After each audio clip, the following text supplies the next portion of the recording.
Ici, au domaine du maire, la Salon de Provence, on soutient le Salon des agricultures de Provence tout le week-end et on vous y attend. Le cœur est à la fête, vous allez le voir, il y a des tas d'animations. C'est vraiment un grand moment qui rend hommage aux agriculteurs et aux agricultrices de notre territoire. Mais il y a aussi des sujets sérieux qu'il convient d'aborder. Et la pauvreté dans le milieu agricole compte parmi ces sujets. Alors, nous avons des invités qui ont voulu justement prendre à bras-le-corps ce sujet, dresser des constats, dessiner des pistes d'action. Et pour ce faire, j'ai le plaisir d'accueillir Anne Rubenstein. Vous êtes déléguée interministérielle à la prévention et à la lutte contre la pauvreté. Merci d'être avec nous. Merci beaucoup. Yolande Eskenazi, vous êtes commissaire à la prévention et à la lutte contre la pauvreté, donc auprès du préfet de région Provence-Alpes-Côte d'Azur. Jean-Yves Constantin, on vous connaît, vous êtes premier vice-président de la MSA Provence-Azur. On a le plaisir de vous accueillir chaque année sur notre plateau. Christophe Jouffre, vous êtes directeur de la FNSEA 13, APEA, groupement d'employeurs Réagir. On a vu votre président, on a commencé avec lui ce matin, Romain Blanchard. Merci pour l'accueil. Merci à vous quatre d'être ici. Alors peut-être commençons, Anne, avec un constat, l'état des lieux de la pauvreté dans le milieu agricole. Alors je vais d'abord commencer par un état des lieux de la pauvreté en France. C'est un phénomène qui malheureusement est en augmentation. Ça représente à peu près un quart de la population qui vit en situation de pauvreté. Ça veut dire qu'à l'intérieur de ce quart, il y a des gens en très grande précarité, des gens qu'on voit dans la rue ou qui sont dans des centres d'hébergement. Vous avez aussi des gens qui vivent en dessous du seuil de pauvreté. Et il y a tous ceux qui vivent la pauvreté en conditions de vie. Je n'ai pas de statistiques nationales qui répartissent cette pauvreté par secteur d'activité, malheureusement. Néanmoins, nous savons qu'il y a dans ce pays entre 1,5 million à 2 millions de travailleurs pauvres, c'est-à-dire des personnes qui ont un travail, pas forcément à temps complet, parfois un travail fractionné, un travail toujours partiel, subi, dans lequel on trouve les saisonniers agricoles, bien sûr. Et il m'a semblé important de mettre un petit peu le projecteur sur cet angle mort qui laisse souvent à penser que pour ne pas être pauvre, il suffit de travailler. En fait, c'est beaucoup plus compliqué que ça. Et à l'intérieur de ces angles morts, la pauvreté en milieu rural m'a semblé être un sujet qui était beaucoup moins documenté, beaucoup plus caché. Moi, j'appelle ça souvent la misère un peu solitaire, qui ne se dit pas, qui se cache. Et dans cette partie-là de la population, évidemment, le secteur agricole est touché. Et à la fois pour ses salariés, mais aussi pour ses exploitants. Et là, on a de nouveau un trou dans la raquette, si je peux m'exprimer ainsi, parce que quand vous êtes propriétaire, vous n'êtes pas considéré comme pauvre par notre système de protection sociale, qui joue parfaitement son rôle, mais pour lequel on n'a pas identifié suffisamment encore cette pauvreté particulière. Et le monde agricole est un de ceux qui a le plus gros taux de non-recours. Alors derrière ce mot, ça veut dire qu'on ne va pas demander des prestations qui pourraient pourtant vous aider nos concitoyens qui sont dans cette situation. Donc voilà pourquoi on a mis un focus particulier sur la pauvreté en milieu rural, sur la pauvreté du monde agricole, en souhaitant monter un partenariat national entre la FNSEA et la MSA et la délégation interministérielle pour essayer de trouver ces partenariats. Quand on parle de pauvreté, personne n'est capable de répondre à lui tout seul à l'intégralité des problématiques qui se posent pour les gens. Le logement, la santé, l'isolement, la difficulté à se déplacer. Enfin, c'est vraiment un cartel extrêmement large de difficultés. Et donc, il nous a semblé qu'il fallait peut-être qu'on envisage l'action publique un peu différemment avec des associations qui ont qui ne sont pas naturelles, avec un syndicat agricole, l'État, un opérateur de la protection sociale comme la MSA, pour créer les conditions d'être meilleurs, parce que malgré ce système que le monde nous envie, on a des personnes qui sont vraiment en situation de pauvreté. Yolande, cette pauvreté qui ne se dit pas, qui ne se voit pas, cette pauvreté que l'on trouve dans nos campagnes et donc de fait aussi dans ce milieu agricole, à notre échelle locale, elle se traduit de la même manière qu'au niveau national ? Malheureusement, oui. On est la 3e région de France métropolitaine la plus pauvre. Anne le disait, c'est un quart aussi de la part de la population régionale, donc plus d'1,3 million de personnes, qui sont soit en situation de pauvreté monétaire, c'est-à-dire en dessous d'un seuil médian, soit juste au-dessus. Mais est-ce que juste au-dessus, on vit bien quand même ? Oui, non. Ouais, c'est ça. D'accord ? Donc il faut la comprendre, cette pauvreté. Et donc, dans la région, elle se pose. Souvent, nos regards, ils se portent vers où ? Ils se portent par exemple vers Marseille, où c'est un taux de 26%. Ils se portent dans les questions des quartiers prioritaires de la politique de la ville, où c'est vrai que la pauvreté, elle est là, elle est prégnante, elle est importante. Et pourtant, elle existe dans nos zones rurales, elle existe aussi dans les départements, par exemple, alpins ou la vallée de la Roya, où on a des taux de pauvreté, des exploitants, des ménages exploitants, qui sont même très largement supérieurs à ce qu'on peut rencontrer ici en Pays d'Arles.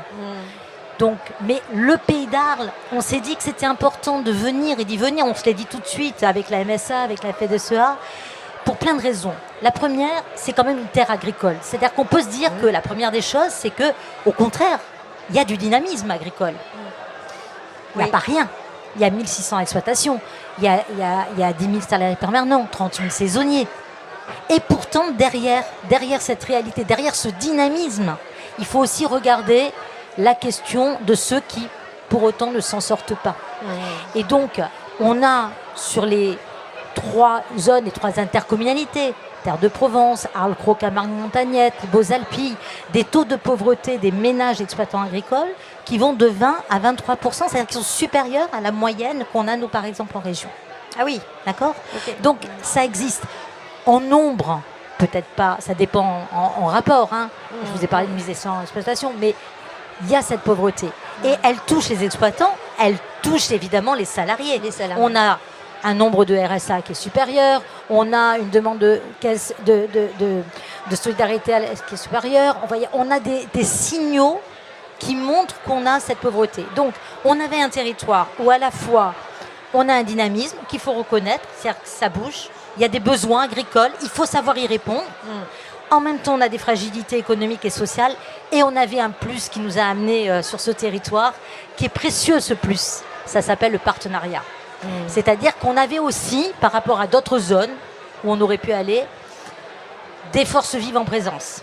Et donc ce pacte aujourd'hui, on est parti ensemble, mais on a très vite, avec la FDSEA et la MSA, voulu rassembler, parce qu'il faut, comme tu l'as dit Anne, mettre autour de la table les collectivités, donc le département y est, les intercommunalités y sont. Il faut mettre autour de la table le monde agricole, au-delà de la FDSEA, on a des représentations aussi également d'associations ou d'autres syndicats.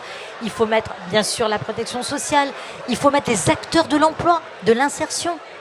Et la santé. C'est-à-dire que c'est un travail collectif qui doit être fait. J'avais une question quand même, Anne, qui me vient là. Je me dis, mais qu'est-ce qui a déclenché en fait je ne dis pas cette prise de conscience, parce que j'imagine que le sujet, vous le connaissiez, mais qu'est-ce qui a fait qu'à un moment donné, on s'est dit là, il faut y aller, il faut qu'on agisse ? D'abord, c'est écouter les gens, c'est écouter les signaux faibles dont parlait Yolande, c'est aussi être attentif à la situation économique. Alors, les phénomènes de pauvreté ne sont pas récents, ça existe malheureusement depuis longtemps. Là, on a des signaux qui nous montrent que la situation est de plus en plus compliquée pour des segments de la population. Et sur le monde agricole, écoutez, c'est aussi en entendant les agriculteurs eux-mêmes, en entendant leurs représentants qui donnait des signaux d'alerte. Moi, mon travail, c'est pas de répondre sur le fond des métiers agricoles, de faire de la négociation comme ils peuvent le faire avec le ministère de l'Agriculture. Moi, mon travail, c'est de faire reculer la pauvreté en mettant en relation les uns et les autres pour faire mieux que ce qu'on fait déjà par le droit commun. Donc de chercher quelles sont les organisations, y compris en étant au plus près des gens, au plus près des besoins des personnes, pour construire des politiques publiques plus efficaces. Jean-Yves Constantin, vous représentez la MSA. Anne évoquait cette question de peut-être par cette pauvreté qui ne se dit pas engendre le fait qu'on n'aille pas forcément chercher, solliciter de l'aide, de l'accompagnement. Est-ce que le milieu agricole a cette culture finalement, malgré elle, de ne pas demander de l'aide et du soutien? Alors, on a tendance à dire, et je crois avec raison, que le monde agricole et le monde rural sont plutôt des mondes taiseux. Ouais. Et avec beaucoup de pudeur, de ne pas aller exposer sa fragilité, sa faiblesse, et de ne pas aller en se présentant comme quémandeur. Voilà, donc on a toute cette réserve qui va faire que les gens vont faire face, puisque d'habitude on fait face. Alors, on a, Laure Gaillard en pleine émission qui passe devant la caméra pour nous déposer des calissons. Merci Laure. Donc, on a des gens qui vont plutôt rester dans une réserve, ne pas aller s'exposer dans ce qui fait leur fragilité, et qui sont d'habitude sollicités pour faire face à une foule d'imprévus, d'aléas de la nature, c'est choses. Un peu, on est finalement presque buriné, je dirais, par les éléments, de manière à ce qu'on a l'habitude de faire face et de faire face seul. Exact. D'un point de vue général, déclarer et reconnaître qu'on est pauvre, c'est difficile parce qu'on se sent toujours stigmatisé, on se sent toujours honteux. Et un certain nombre de discours repris un peu partout laissent à penser que finalement, si on est dans cette situation, c'est soit qu'on l'a bien voulu, soit qu'on ne sait pas se débrouiller. Et donc, il y a naturellement quelque chose de l'ordre de la pudeur qui vous empêche. Et en milieu rural, y compris l'attention qu'on peut porter dans des cercles où on se connaît plus que dans l'anonymat des grandes villes, c'est encore peut-être plus présent. Et c'est aussi là-dessus qu'il faut lutter, sur ces représentations négatives en matière de pauvreté. Et pour compléter ce qui vient d'être dit, ça c'est un aspect important. Et d'habitude, moi, salarié agricole, ou non salarié, mais Christophe va nous le dire tout à l'heure, c'est moi qui prends soin des plantes. C'est moi qui prends soin des animaux, c'est moi qui prends soin de la nature. Et là, tout d'un coup, c'est moi qui vais me pointer comme étant demandeur. Donc, culturellement, il y a une dimension là importante. Alors, c'est vrai, Christophe, on parle il y a les salariés, il y a les chefs d'exploitation, il y a les travailleurs saisonniers. Donc, on est sur des cas de figure qui sont des postures qui sont un peu différentes. Un mot sur les chefs d'exploitation. On est entrepreneur, on a quand même peut-être ce souci déjà de la responsabilité qu'on porte dans une exploitation. Parfois aussi sur ses épaules l'héritage générationnel. Peut-être qu'on est à la 2e, 3e. Hier j'étais dans un domaine viticole, alors dans le Var, on en était à la 7e génération. Donc autant dire que ça pèse sur les épaules. Est-ce que c'est encore plus difficile quand on est chef d'exploitation de dire à un moment donné qu'on a besoin d'aide? C'est difficile parce que, on l'a dit, c'est un métier difficile, l'agriculture, c'est dur, et la plupart des agriculteurs, lorsqu'ils sont en difficulté, n'osent pas appeler la MSA via le réseau Sentinelle. Donc c'est un milieu fermé en fait, et la difficulté aujourd'hui, c'est que si on a des travailleurs pauvres au niveau des exploitants, c'est qu'on n'arrive pas suffisamment à valoriser nos produits. On n'a pas la main sur les prix. C'est ce qui conduit aujourd'hui à avoir des travailleurs pauvres dans l'agriculture. Si on pouvait vendre un kilo d'aubergine à 1,80 € plutôt qu'à 80 centimes, ben, peut-être qu'on aurait moins de pauvreté chez les agriculteurs. Donc c'est ce combat aussi que portent les syndicats, c'est-à-dire de revenir un peu à la source du problème, qui est de dire faisons en sorte déjà que les agriculteurs et les agricultrices ne se retrouvent pas en situation de pauvreté. Vous avez évoqué les sentinelles. Un mot, Jean-Yves, sur ce dispositif que la MSA a mis en place. Alors, on a, pour revenir un tout petit peu en amont de votre question, dans ce département des Bouches-du-Rhône, on doit avoir 13 ou 14 000 salariés de l'agriculture, qui, pour une grande partie, 80, 85%, 90%, sont des saisonniers. Donc, ça veut dire grande précarité. Si on se réfère seulement à l'aspect pauvreté monétaire, on sait le voir, ça.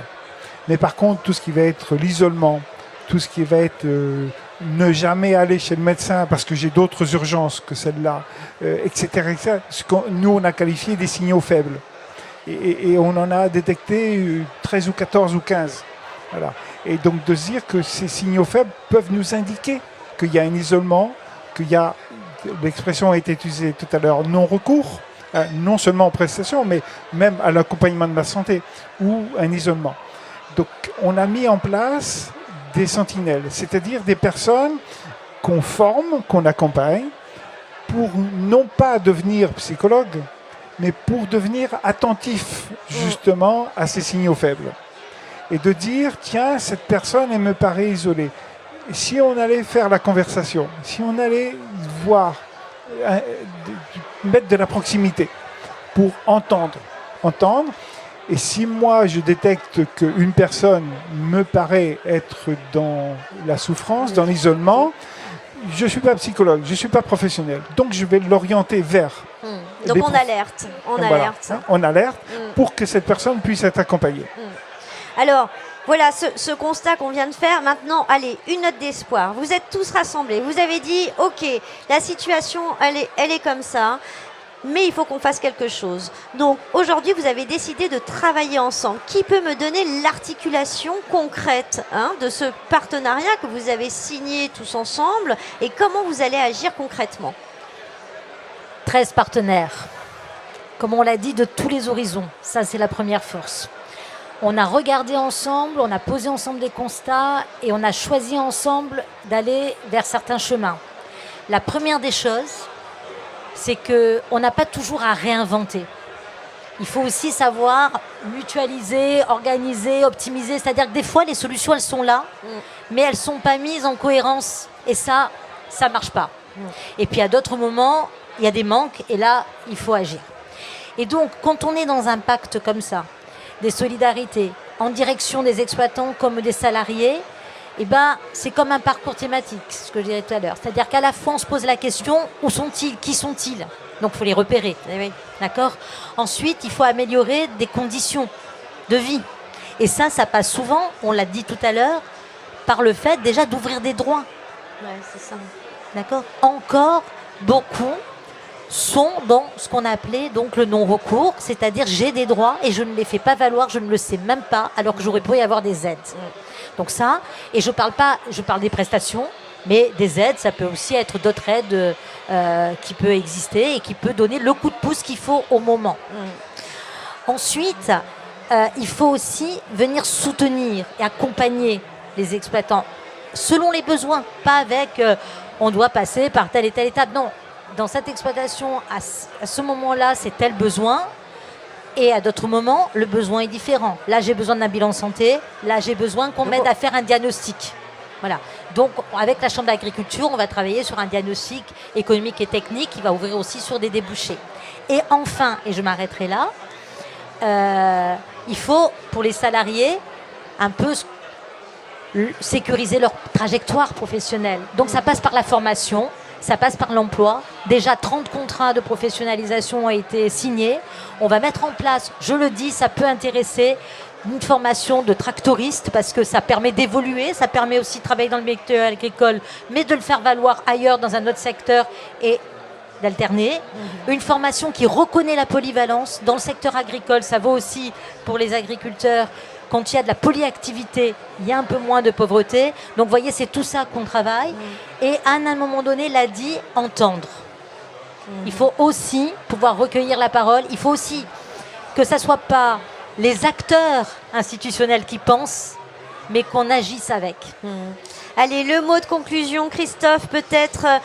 C'est vrai que au nom des agriculteurs et des agricultrices qui aujourd'hui travaillent au quotidien pour nous nourrir ici dans notre territoire et partout en France, on sait qu'ils triment, on sait que souvent le revenu n'est pas à la clé. On se demande pourquoi on hésite à acheter 1 kilo de fraises à, je ne sais pas combien de kilos de fraises, je vais dire une bêtise, 6 €, mais une paire de baskets dont je dirais le nom à 140, on y va les yeux fermés, ça j'ai toujours pas compris. Qu'est-ce qu'on peut dire aujourd'hui aux agriculteurs et aux agricultrices, au-delà du fait que nous sommes là avec eux, qu'est-ce qu'on peut leur dire? Où est-ce qu'il faut aller chercher de l'aide? Concrètement, c'est quoi le réflexe? Le réflexe, lorsqu'ils sont en difficulté, il y a la MSA. Et puis lorsqu'ils ont des problématiques liées à leur production, il y a le syndicalisme et la FNSEA 13 qui est là en permanence pour accompagner tous les agriculteurs, quelle que soit leur origine ou leur production. On est là pour les accompagner, c'est ça qui est important. C'est qu'ils ne sont pas seuls. Donc salariés, travailleurs, saisonniers, chefs d'exploitation, vous le savez, regardez, ils sont là, tous les 4, ils sont 13 acteurs à s'être rassemblés pour prendre à bras le corps cette question de la pauvreté. Et on fait le pari, on se revoit l'année prochaine, on voit ce que ça a donné tout ça, et on vous suivra sur les actions, et on est sûr que vous allez sur le chemin de la réussite, en tout cas on vous le souhaite. À l'année prochaine. À l'année Merci, prochaine. à l'année prochaine. Et merci.